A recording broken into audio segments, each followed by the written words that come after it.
Speaker 1. This creature is found in the mountains of Central Africa. It has black hair all over its body, which is much thicker than that of other members of the species. This means that it can live in colder temperatures. There are only about 900 of these apes in the wild. A lot of the green plants they eat have been destroyed, and they have also been killed in the past for their fur. Speaker 2. This creature lives in the ocean from Australia up to Japan. Many of them are quite small, with a body that grows up to 5 centimeters long, and they have long tentacles or arms. Its name comes from the bright blue rings that show up when it's frightened. You need to be careful in the sea around them as they are very poisonous. Speaker 3. These creatures live mainly in desert areas and can survive in both mountains and valleys. Their tails help them to balance when they are climbing or sleeping in trees. Their black and yellow coats help them to hide in the places where they live. Unfortunately, there are only about 250 of these beautiful big cats left in the wild today. Speaker 4. This strange-looking animal lives in wet areas and comes from the area south of the tropics in China. There are very few in the wild now. As you can see, it has antlers like most deer, but it has a neck like a camel and hooves or feet like a cow. They eat mainly grass and live partly on land and partly in water.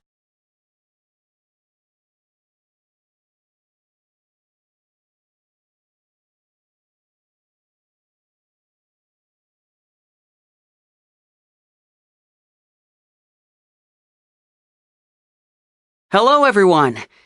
Today, I'm going to talk about a project I've done about the mountain gorilla. I think it's a truly fascinating animal. They originate in Africa, Central Africa, in fact. So now I'm going to talk a little about where they live. As you can probably guess, and as you can see in this first photo, their name reflects the environment they live in, tropical mountain forests. Now, just like all other apes, they build nests out of leaves. But they don't make their nests high up as other species do. Mountain gorillas make them on the ground instead. And they sleep wherever they end their day, and they rarely sleep in the same bed twice. So, I'll move on to talk about the physical features of the mountain gorilla. In other words, what it looks like.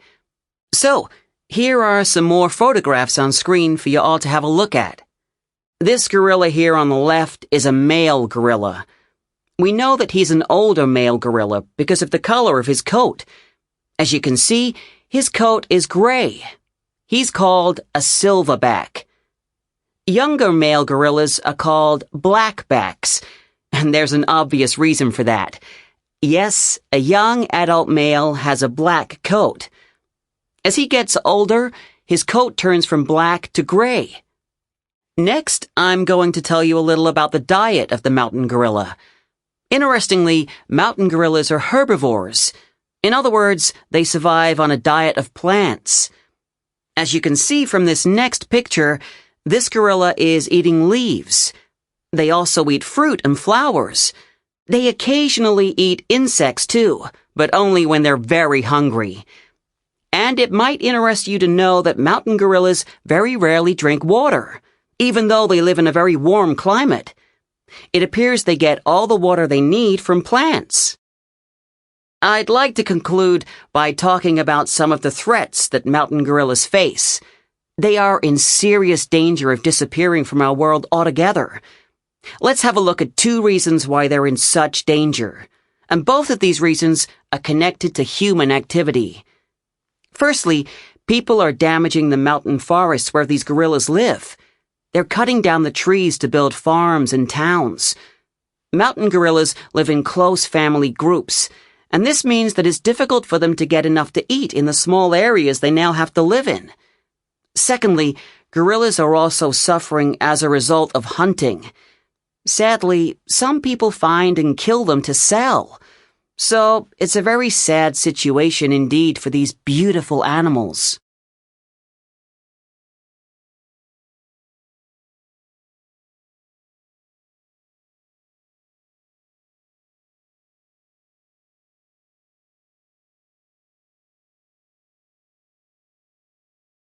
Good morning, everyone. In today's lecture, I want to talk to you about a very unpopular animal here in Britain. In fact, you could say that it's one of our least loved animals. It's called the American bullfrog. And yes, it does in fact come from America, the east of America to be exact. And it was brought to Britain in the early 19th century, so you could say that it's been here for quite a long time. It wasn't brought here on purpose, it actually arrived in a big container of aquatic plants. In other words, it was accidentally introduced into Britain. Now, I'll tell you a little about its appearance. The American bullfrog is a very large and ugly species of frog. And when I say it's large, I mean large. Interestingly, female American bullfrogs are usually much larger than the males. In fact, they can weigh up to 750 grams, whereas the males only go up to about 600 grams. Take a look at its head. It's really broad and flat, isn't it? And you can see its mouth just here. That's quite large too. Now, both the male and the female American bullfrogs have green or brown bodies and have dark spots on the top. But there's one important difference between them. The male's throat is yellow, but the female has a white one instead. And the other difference is their eardrums, here, just behind their eyes. Those of the male are much larger than the females. So let's move on to why we so dislike the American bullfrog. Well, this is because it has threatened our own native species of frogs. Firstly, it breeds very quickly indeed. For example, female bullfrogs can lay up to 25,000 eggs every single season. And secondly, the American bullfrog is very greedy. In fact, they eat just about anything they can put into their mouths. As well as other frogs, they eat insects, fish, and have even been known to eat birds and snakes. So, in other words, they eat the food sources of our own native species. Thirdly, they carry a disease that is dangerous to other frogs. And finally, they don't just damage our natural world, they cause financial damage too. Around £100,000 has been spent monitoring the American bullfrog in the wild. So, as scientists, we can learn a lesson from this about the dangers of introducing any living species into a new environment.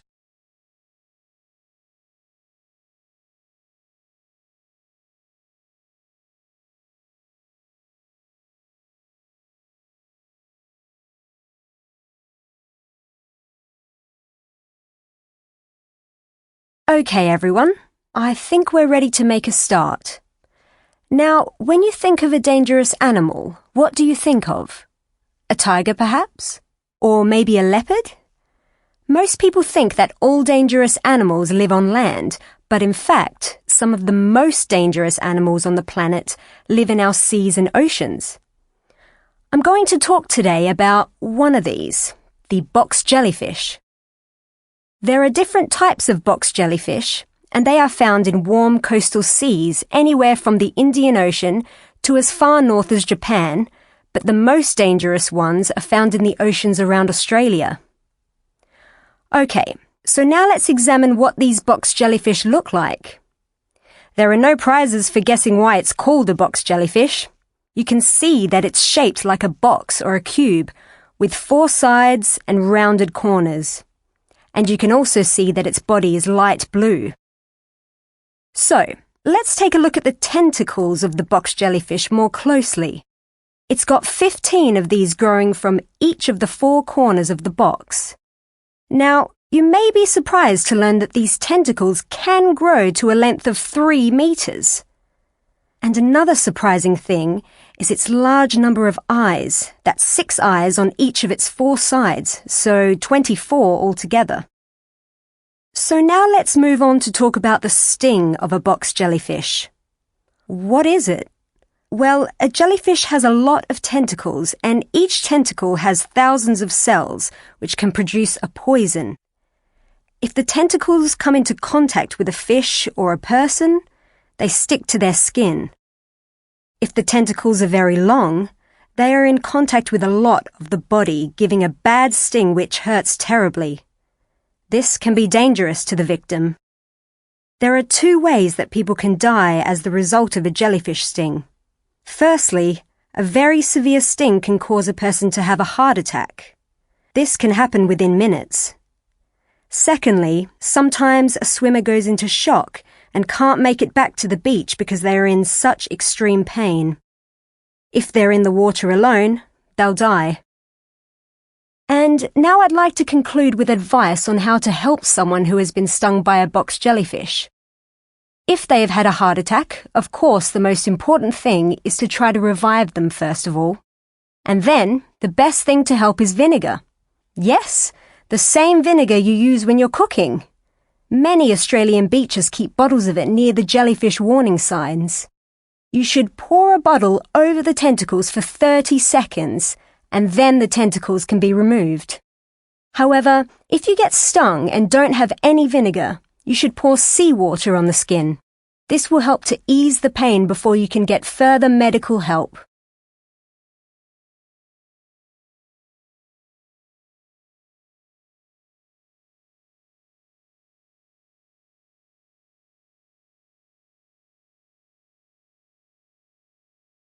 One. What can governments do to prevent illegal hunting? There are two things the government can do to prevent illegal hunting. The first is to be more serious about punishing hunters. For example, they could... 2. Should the government provide more money for zoos? They definitely should. It seems to me that zoos need money now more than ever. Many of them have very old facilities for the animals. 3. How might we be able to protect wildlife in the future? Well, in the future, it might be a good idea to use technology to track where wild animals are. 4. Is there any difference in how children learn about wildlife now than in the past? There's a big difference, I think. In the past, we used to go on more field trips to places to see wild animals, but now we mostly just see them on the internet.